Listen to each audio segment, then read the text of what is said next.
Tune into Sports 360 with Ahmed Hamad. ICC T20 world cup की तैयारी के सिलसिले में सारी टीमें बायलैटरल सीरीज खेल रही हैं और आयरलैंड और नीदरलैंड की टीमों के दरमियान मैच खेला गया हेग में। और इस मैच में आयरलैंड ने नीदरलैंड को 3 रन से, बड़ा नेल बाइटिंग, बहुत कांटेदार मुकाबला, कोई ज्यादा डिफरेंस नहीं नजर आया, लो स्कोरिंग मैच, लेकिन सिर्फ 3 रन से कोई भी टीम जीत सकती थी। आयरलैंड का दिन था और आयरलैंड ने 3 रन से कामयाबी हासिल की। इस मैच में नीदरलैंड के कैप्टन स्कॉट एडवर्ड ने टॉस जीतकर आयरलैंड को पहले बैटिंग की दावत दी। आयरलैंड की टीम मुकर्रर 20 ओवर्स में 6 विकेटों के नुकसान पर 161 रन बना सकी और जवाब में नीदरलैंड की टीम मुकर्रर 20 ओवर्स में 5 विकेटों के नुकसान पर 158 रन बना सकी और सिर्फ 3 रन की दूरी पर मैच ना जीत सकी। जनाब, पहले बैटिंग की दावत दी थी आयरलैंड को, तो आयरलैंड का आगाज देखा जाए तो अच्छा नहीं है। 23 के स्कोर पे पहली विकेट एंडी बिलब्रीन आउट होते हैं चौथे ओवर में और इन्होंने सिर्फ 5 रन बनाए। 11 गेंदों का सामना किया। He was caught by Scott Edward off the bowling off Logan van Beek. दूसरी विकेट 42 के स्कोर पे लॉर्कन टकर आउट होते हैं 7वें ओवर की पहली बॉल पे, पावर प्ले के फौरन बाद आउट होते हैं और लॉर्कन टकर ने सिर्फ 4 ही रन बनाए। Caught by Vikramjit Singh of the bowling of bast lead. फिर तीसरी विकेट 44 के स्कोर पे, 42 पे दूसरी, 44 पे तीसरी, तो बैक टू बैक विकेटें गिरना शुरू हो गई और हैरी टैक्टर आउट होते हैं तीसरे और 7वें ओवर की 5वीं बॉल पे। एक ओवर में 2 विकेट मिल जाती है।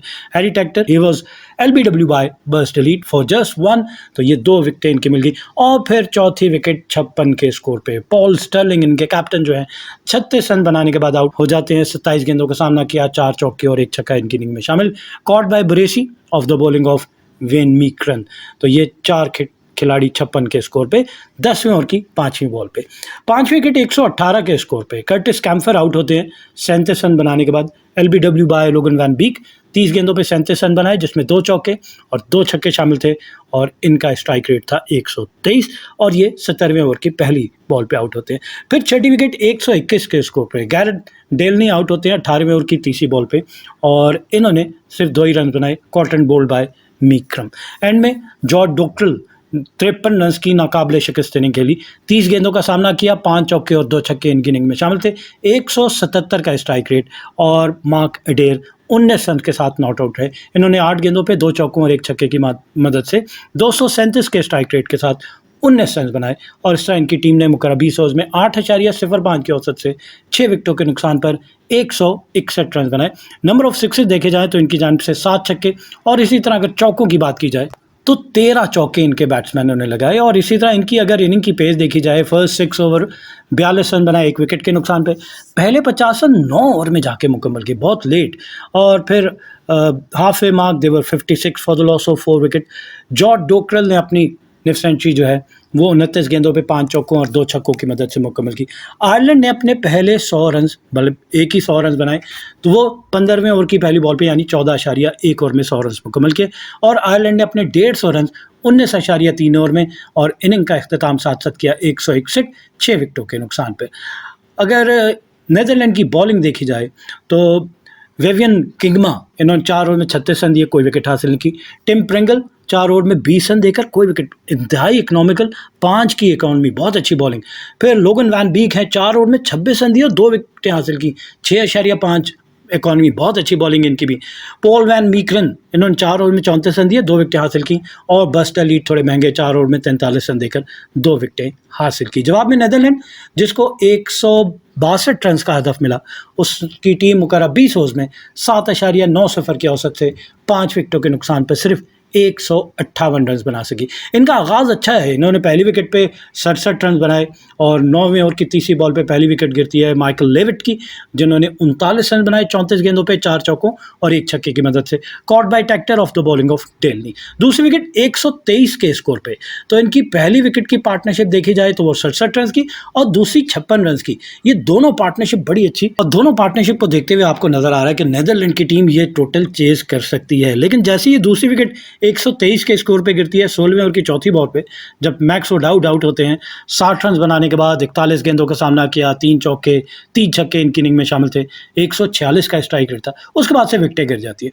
Max O'Dowd was caught bye Harry Tector of the bowling of young और फिर तीसरी विकेट 137 के स्कोर पे 14 रन के इजाफे के बाद स्कॉट एडवर्ड, उनके कैप्टन जो है, वो आउट हो जाते हैं। Caught by white of the bowling of अडेर, सिर्फ 12 रन बनाए और चौथी विकेट विक्रमजीत सिंह आउट होते हैं। 1 डाउन बैटिंग कर रहे थे, वैसे ओपन करते हैं bowled by Adair for 27 of 22 balls hitting 3 4।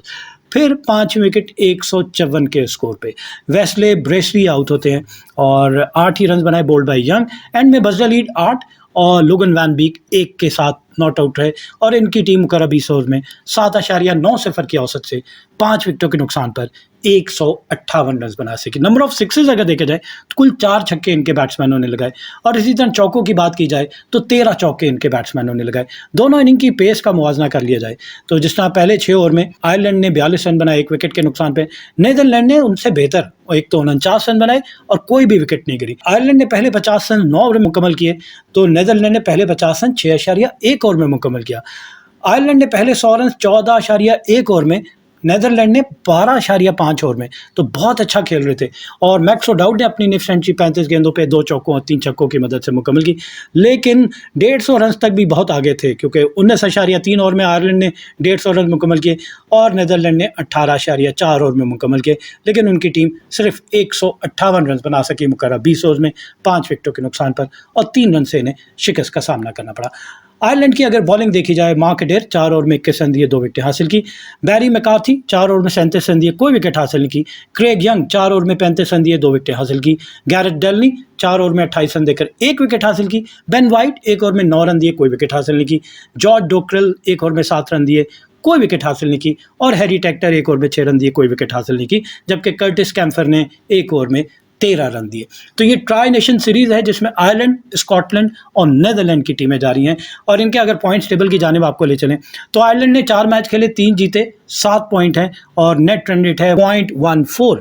Scotland दूसरे नंबर पे है, 4 मैच खेले 1 जीता 2 हारे 3 पॉइंट है और नेट रन रेट है 0.42। और इसी तरह नीदरलैंड की टीम तीसरे नंबर पे है जिसने 4 मैच खेले 1 जीता 3 हारे 2 पॉइंट है और -0.42 इनका नेट रन रेट है।